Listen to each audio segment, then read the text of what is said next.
다 같이 한 목소리로 하나님의 말씀 읽겠습니다.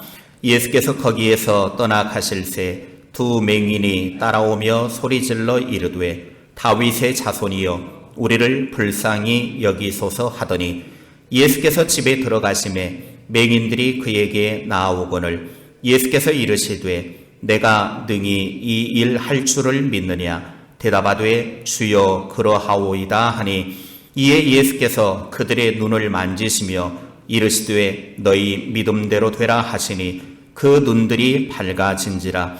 예수께서 엄히 경고하시되 삼가 아무에게도 알리지 말라 하셨으나 그들이 나가서 예수의 소문을 그 온 땅에 퍼뜨리니라. 아멘. 오늘 본문에 보게 되면 두 명의 맹인이 등장합니다. 1세기 시대의 맹인이라 하면 단순하게 장애를 가지고 살아가는 문제가 아니었습니다. 예수님 당시 그 시대의 맹인이라고 하는 지위는 경제적으로 단절된 삶이었고 사회적으로 고립되었을 뿐만 아니라 종교적으로 하나님의 저주를 받은 사람이다라고 낙인까지 찍힌, 그래서 너무나 힘든 절망의 삶을 살아야만 했던 시기, 그게 바로 그 시대의 맹인의 모습이었습니다. 그래서 그들은 앞을 못 보는 것도 어둠이지만 그들의 삶 자체가 시대적으로 어둠의 시기였다라고 하는 겁니다. 하루하루 누군가의 도움이 없으면 살아가는 삶이 멈춰버릴 정도로 힘겨운 시대를 살아가고 있는 사람들이 바로 맹인이었습니다. 그러나 놀라운 사실이 있습니다. 그들의 육신의 눈은 비록 닫혀 있어서 앞을 볼 수 없고 어둠 가운데 살았지만 예수님을 향한 영적인 눈은 열려 있었습니다. 그들은 예수님을 향하여 외칩니다. 다윗의 자손이여 우리를 불쌍히 여기소서. 이 외침은 단순하게 예수님에게 돈 한 푼 구걸하기 위한 것이 아니었습니다. 이들은 자기 인생의 절망, 모든 시선의 절망으로부터 뚫고 나온 믿음의 크나큰 선언이었다라고 말할 수 있습니다. 오늘 우리는 두 맹인의 치유 과정을 통해서 예수님의 기적 사건이 우리들에게 주는 의미가 무엇인가를 밝히고자 합니다. 첫째, 믿음은 끝까지 주님을 따르는 행동입니다. 마태복음 9장 27절에 보면 예수님께서 그 마을에서 떠나가실 때 두 맹인이 따라오면서 예수님을 향하여 다윗의 자손이여 우리를 불쌍히 여기소서라고 소리를 질렀습니다. 여기에서 따라오다, 예수님을 따라왔다 그랬을 때 이 따라오다라고 하는 헬라어 단어를 보면 예수님께서 제자들을 부르셨을 때 제자들이 자신의 모든 것들을 버려두고 예수님을 따랐다 그랬을 때 그 따르다라고 하는 단어와 똑같은 단어를 사용하고 있습니다. 그 말은 마치 예수님의 제자들이 제자가 되어서 예수님께 전적으로 모든 걸 맡기고 따랐던 것처럼 이 두 맹인도 자신들의 모든 것을 다 버리고 예수님께 다 맡긴 채로 따라왔다. 예수님의 제자처럼 따라갔다라고 하는 의미입니다. 여러분 한번 생각해 보십시오. 앞을 보지 못하는 사람들이 많은 군중들 속에서 예수님을 따라간다라고 하는 것이 결코 쉬운 일은 아니었을 것입니다. 돌풀이에 걸려 넘어질 수 있고 꼬랑에 빠질 수도 있고 무언가 그들 앞에 위험물이 있을 때 피하지 못하고 고스란히 위험에 노출된 사람들이 맹인이었습니다. 부딪히고 넘어지고 깨지고 정말 예수님을 따라가는 것이 쉬운 일이 아니었을 것입니다.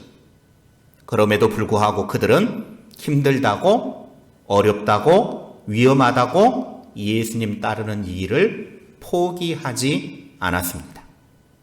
믿음이라고 하는 게 바로 이겁니다. 믿음은 내 마음의 감정이 믿음이 아닙니다. 믿음은 예수님을 끝까지 따라가는 행동, 그걸 가리켜서 믿음이라고 부르는 거예요. 이들은 끝까지 모든 걸 내려놓고 포기하고 주님께 맡겨버리고 힘들고 고통스럽고 좌절스럽지만 멈추지 않고 주님을 따라갔습니다. 그러면서 그들이 뒤에서 따라가면서 주님께 기도하죠.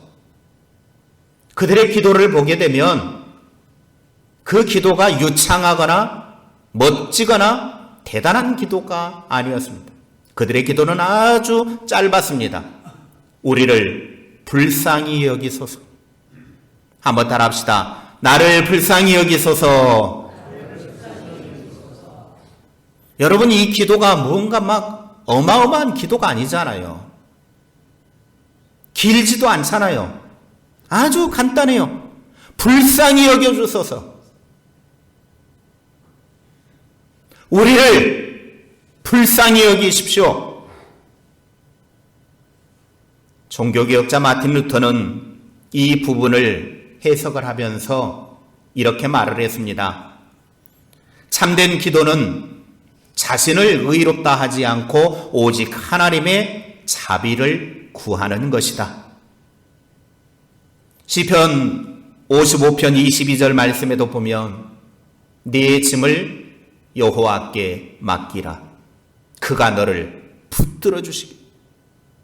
베드로전서 5장 7절 말씀에 너희 염려를 다 주께 맡기라. 그가 너희를 돌보심이라. 짐이라고 하는 것을 내가 지고 있으면 나의 짐이 되지만 누군가에 맡겨버리면 그 사람의 짐이 되는 겁니다. 우리가 내게 있는 짐을 예수님께 맡겨버리면 그 짐은 나의 짐이 아니라 예수님의 짐이 되는 거예요. 주님의 짐이 되는 거예요. 여러분, 여러분의 인생의 무거운 짐, 여러분이 갖고 있지 말고 그것을 주님께 가지고 나와서 주님께 맡겨버리시기를 바랍니다. 오늘 이 두 맹인을 보십시오. 자신들의 인생의 짐, 앞을 보지 못하는 그 절망의 짐을 예수님께 가지고 나와서 주여 우리를 불쌍히 여겨주십시오 하고 주님께 맡겨버려요. 그런데 문제는 우리가 주님께 이렇게 기도하고 주님께 맡겨도 우리 주님은 때로 즉각적으로 응답을 해주지 않는다라고 하는 게 문제예요. 분명히 그 어려운 길을 두 맹인이 예수님을 뒤를 따라가면서 주님, 내 인생의 무거운 짐을, 앞을 보지 못하는 짐을 맡깁니다. 고쳐주십시오. 해결해 주십시오. 맡겼는데 예수님은 듣는 신용도 안 하고 한 집으로 들어가 버립니다. 여러분, 왜 예수님께서 냉정하게 이렇게 침묵하셨을까요? 우리는 여기서 예수님이 왜 침묵을 하셨는가? 이걸 깊이 생각을 해야 돼요. 예수님께서 능력이 없어서가 아니에요. 예수님이 침묵하시는 이유는 그들의 믿음을 연단하기 위해서 그런 것입니다. 그들의 믿음을 시험하는 거예요.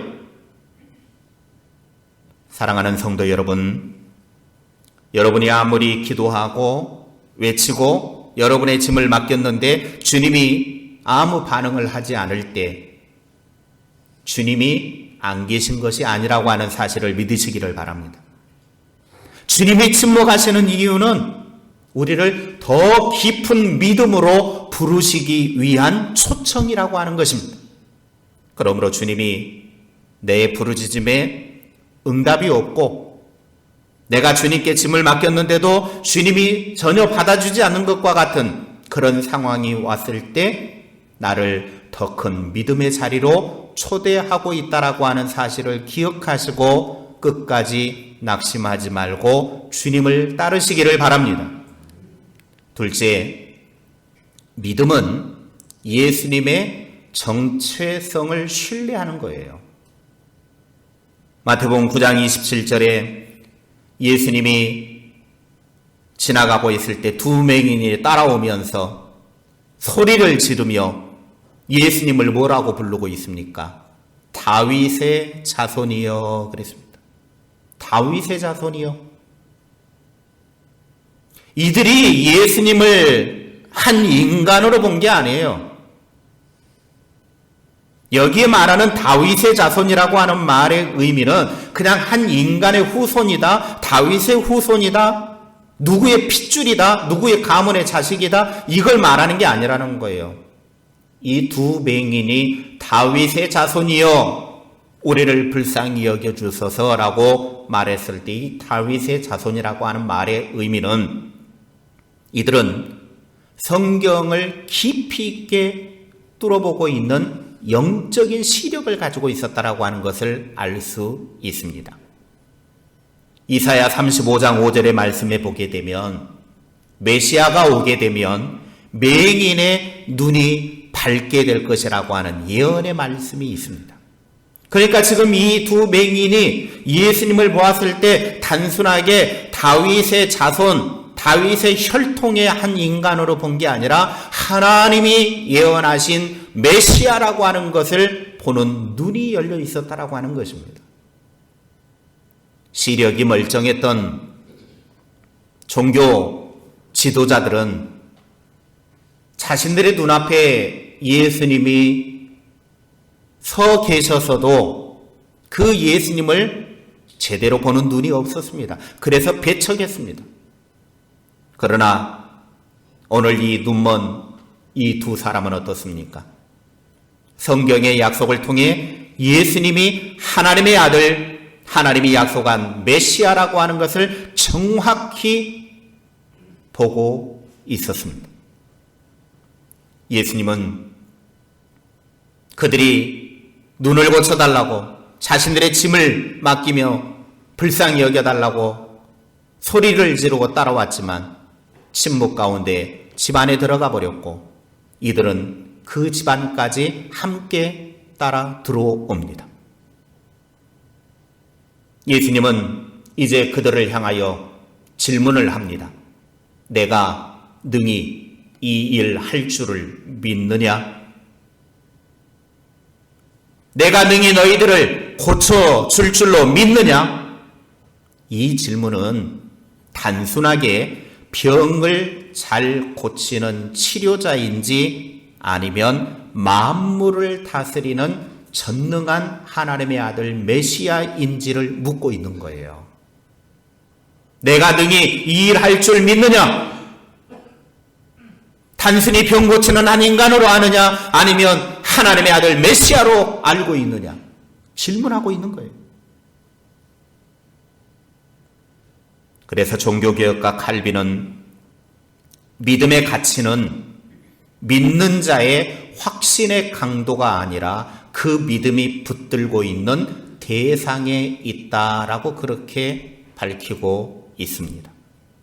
믿음의 본질은 내 마음에 심리적으로 계속해서 나에게 할 수 있다 주입시키는 이런 최면과 같은 게 아니라는 거예요.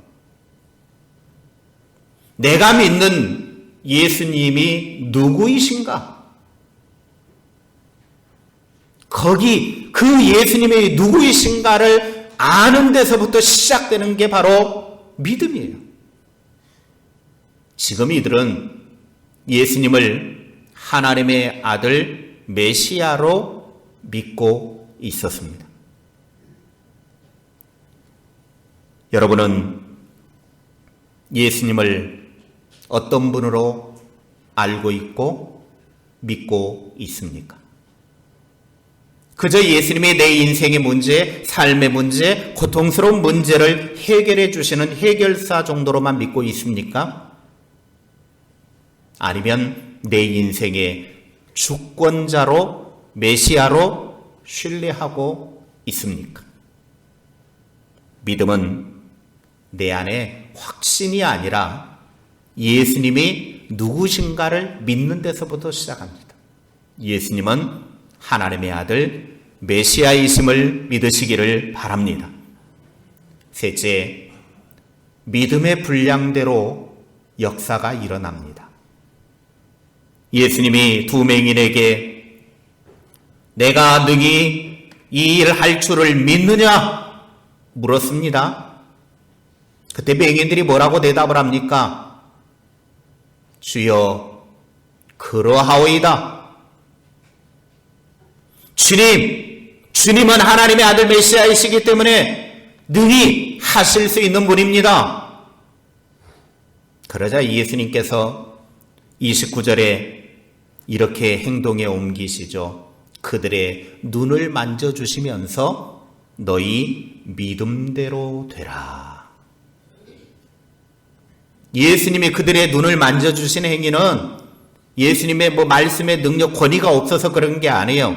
그들의 그 불쌍한 삶을 어루만져 주시고 지금까지 앞을 보지 못하고 힘겹게 살아왔던 그들의 삶을 만져주시면서 그들을 공감하는 거예요.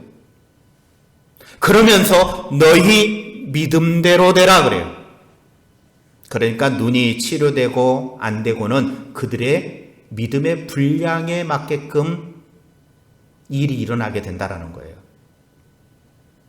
하나님의 능력이 부족하거나 예수님의 능력이 없어서 그런 게 아닙니다.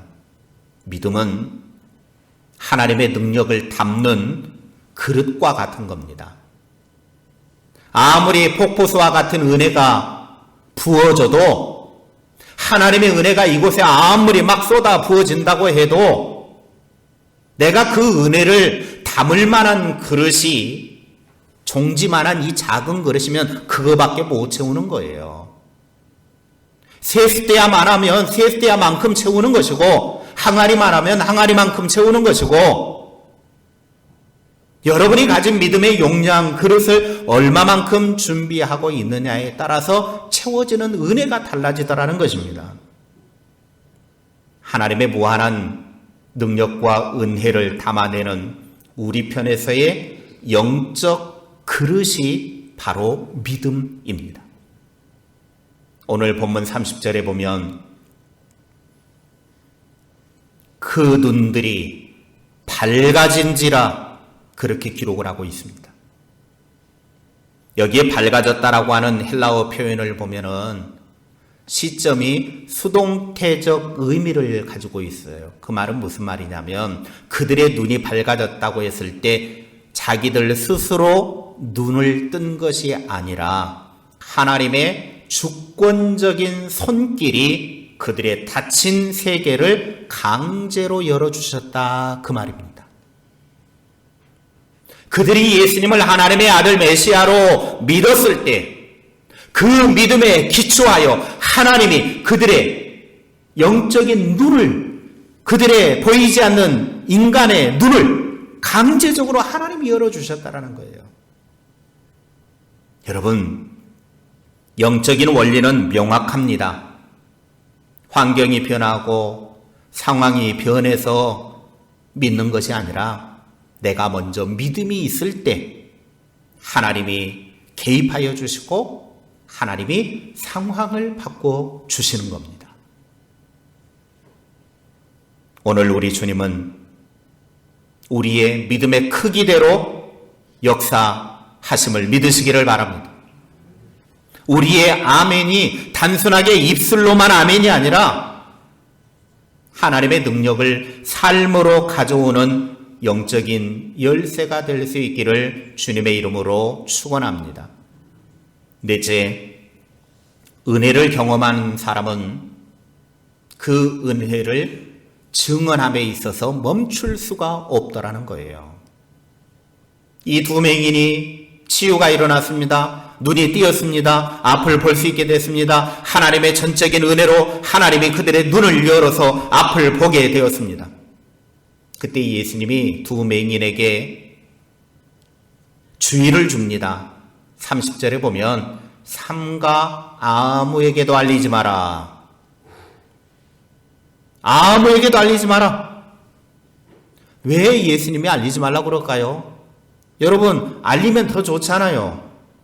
예수님이 더 위대하게 되고 예수님의 소문이 더 잘 나게 되고 얼마나 좋아요. 그런데 예수님은 알리지 말라는 거예요. 좋은 일인데. 여기에는 메시아 비밀 사상이 있는데, 성경의 메시아 비밀 사상이라고 하는 건 뭐냐면 예수님의 메시아 되심은 단순하게 기적이 아니라 십자가를 통해 메시아이심이 완성되어져야 하기 때문에 그런 거예요. 자신의 메시아적 정체성이 기적을 행해서 많은 사람들에게 인정받는 슈퍼스타가 아니라 고난받는 종으로서 십자가를 통해 온전히 드러나야 하기 때문에 사람들에게 알리지 마라. 그렇게 이야기한 거예요. 그러나 눈을 뜬 이 두 사람은 침묵을 할 수가 없었어요. 자신들이 받은 은혜, 자신들의 영적인 세계가 열리고 육신의 눈이 뜨인 것을 차마 입을 닫고 있을 수가 없었습니다. 그래서 온 땅에 이 소식을 퍼뜨립니다. 은혜를 경험한 사람은 자신이 받은 은혜를 이전에 받지 못한 때와 같이 덮어두지 않습니다.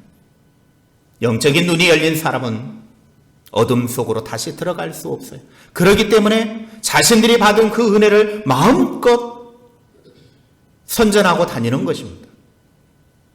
오늘 우리는 어떻습니까? 복음을 들었지만 그 복음의 감격이 사라지지는 않았습니까? 은혜를 받기는 받았지만 그 받은 은혜에 대해서 사람들에게 침묵하고 있지는 않았습니까? 여러분, 은혜는 절대로 숨긴다고 해서 숨겨지지 않습니다.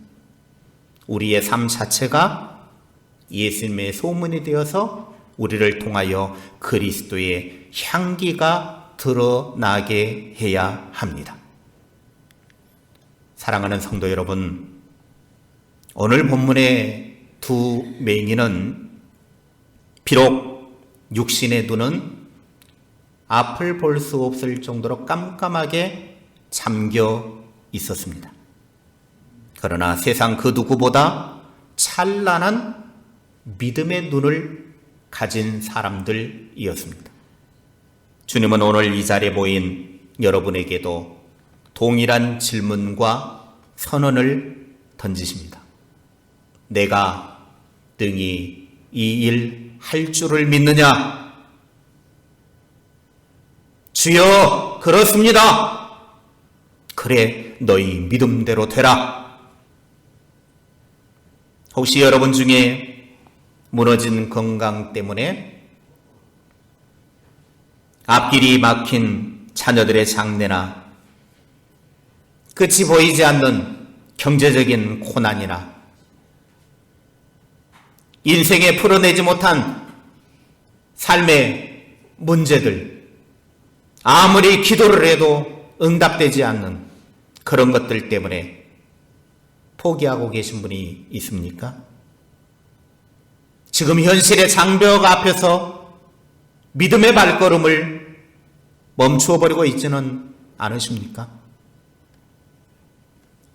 육신의 눈으로는 비록 절망적이라 할지라도 믿음의 눈으로는 주님이 보입니다. 주님의 능력은 환경이 아니에요. 믿음이 여러분의 삶과 미래를 결정한다라고 하는 사실을 믿으시기를 바랍니다. 문제를 바라보지 말고 그 문제를 다스리시는 주님을 끝까지 신뢰하십시오. 오늘 여러분의 삶의 현장에 주님의 이 강력한 선포가 실제가 되기를 축원합니다. 너희 믿음대로 되라. 기도하겠습니다. 주님, 눈이 먼 맹인들처럼 간절한 믿음을 우리에게 주시옵소서. 보이는 현실보다 주님의 능력을 더 신뢰하는 하나님의 사람들 되게 하옵소서. 응답이 더딘다 할지라도 끝까지 주님을 따라가는 자 되게 하옵소서.